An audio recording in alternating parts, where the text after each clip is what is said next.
দারুণ স্বাদের নরম তুলতুলে বাটার নানটা এভাবে ট্রাই করতে পারেন। সকলে ভীষণ পছন্দ করবে, ছোট বড় সকলে। আর খেতে দারুণ লাগে। সঙ্গে বানিয়েছিলাম সিম্পলভাবে এই চিকেন রান্নাটা। এটাও কিন্তু খেতে অনেক বেশি মজার হয়।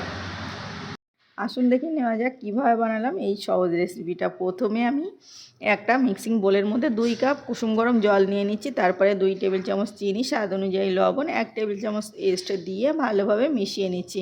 এই তো ভালোভাবে মিশিয়ে নেওয়া হয়ে গেছে। এখন দিয়ে নিচ্ছি 3 কাপ ময়দা। 3 কাপ ময়দা দিয়ে নিয়েছি। এখন দিয়ে নিচ্ছি একটা ডিম। তো একটা ডিম দিয়ে ভালোভাবে মিশিয়ে নিচ্ছি। একটু সময় নিয়ে একটা চামচ দিয়ে ভালোভাবে ফেটিয়ে মেখে নিচ্ছি। 2 কাপ জলের জন্য আমার 3 কাপ প্রথমে আটা দিয়েছি, তারপরে মাখতে মাখতে পরে আবারও 1 কাপ আটা দিয়ে ভালোভাবে মেখে নিয়েছি। প্রথমে এভাবে মেখে নিলাম, এখন হাত দিয়ে মেখে নেব। তো হাত দিয়ে মাখলেই বোঝা যাবে এটা কিন্তু কতটা সফট আছে। তো আমি এখন তেল দিয়ে দিয়ে মেখে নিচ্ছি। অল্প অল্প করে তেল দিতে হবে, মাখতে হবে। এখানে কিন্তু 1 কাপের মতো তেল দিতে হয়েছিল, মানে বারবার অল্প অল্প করে তেল দিয়ে ডোটা মেখে নিয়েছি। মেখে নেওয়া হয়ে গেছে, ওপর থেকে একটু তেল লাগিয়ে রেস্টে রেখে দিচ্ছি। এখানে কিন্তু আমি 2 কাপ জলের জন্য 4 কাপ আটা দিয়েছিলাম। দিয়ে রেস্টে রেখে দিচ্ছি 30 মিনিটের মধ্যে আমি বাকি চিকেনটা কষিয়ে নেব।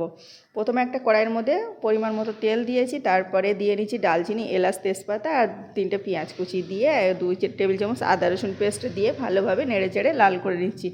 আদা রসুনের কাঁচা গন্ধটা যতক্ষণ না চলে যাবে ততক্ষণ ধরে কষিয়ে নিতে হবে আদা রসুনটা।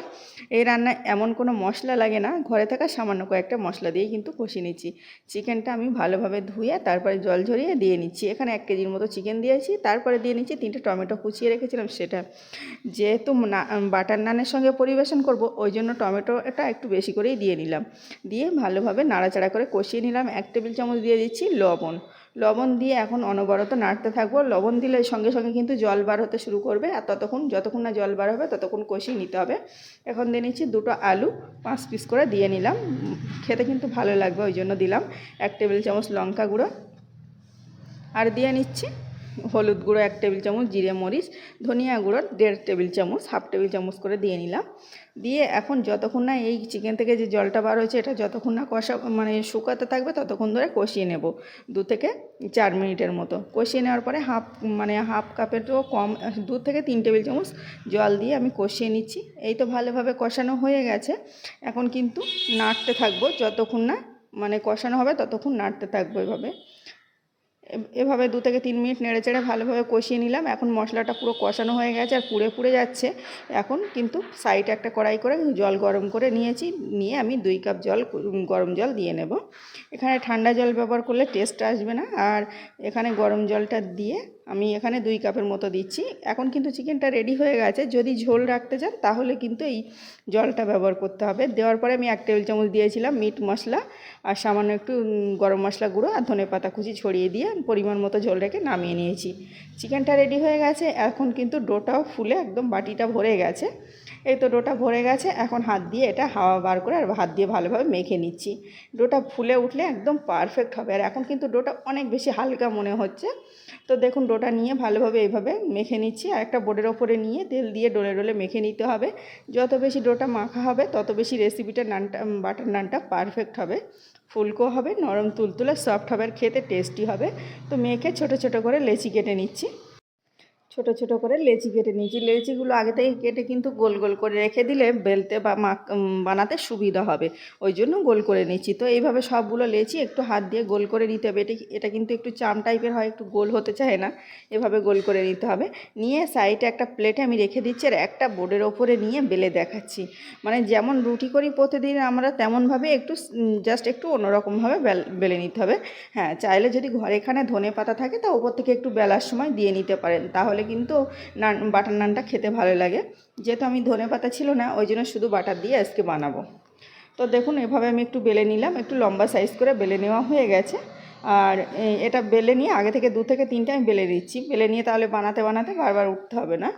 আর বেলে নেওয়া হয়ে গেছে। একটা সাইডে বোর্ডের ওপরে রেখে একটু জল ব্রাশ করে দিচ্ছি, তাহলে কিন্তু এটা বানাতে সুবিধা হবে। এই তো জল ব্রাশ করে নিলাম। আর যে হাঁড়িতে বানাবো আমি হাঁড়িটা কিন্তু আগে থেকে গ্যাসের উপরে বসিয়ে গরম করে নিয়েছি। গরম হাঁড়ির উপরে এটা দিয়ে নেব। দিয়ে তারপরে কিন্তু আমি এভাবে দিয়ে কিছুক্ষণ পরেই দেখুন ফুলে উঠছে। খুব বেশি সময় লাগে না, জাস্ট হাঁড়িটা তো গরম আছে। এখন কিন্তু যেই ফুলে উঠবে সেই হাঁড়িটা ধরে করে এমনভাবে সেঁকে নিতে হবে, তাহলে এই রেসিপিটা মানে পুরোপুরি ফুলে উঠবে। যখন বাটার ঘষে দেব, একটু হয়ে যাওয়ার পরে এভাবে উপর থেকে যখন হয়ে আসবে বা ফুলে উঠবে, এখন এবারে ভালোভাবে বাটারটা ঘষে দিতে হবে। বাটারটা একটু যেহেতু ঘরে বানাচ্ছি, বাটারটা একটু বেশি করে দিলে খেতে কিন্তু দারুণ লাগবে।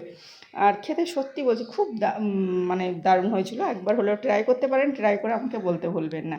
সেমভাবে আমি কিন্তু আবার একটা বেলে নিয়েছি আর জল ব্রাশ করে দিচ্ছি। আর অবশ্যই কিন্তু হাঁড়ির গায়েও একটু তেল ব্রাশ করে নিতে হবে, তাহলে কিন্তু এটা তুলতেও কোনো অসুবিধা হবে না, হালকাতে টান দিলেই উঠে আসবে। আর এভাবে দিয়ে আমি আবারও একটা সেঁকে নিচ্ছি। এই 1-2 মিনিটের মতো রেখেছিলাম, তারপর যখন ফুলে উঠছে ওই সেমভাবে একটু হাঁড়িটা উল্টে ধরে একটু সেঁকে নিলাম।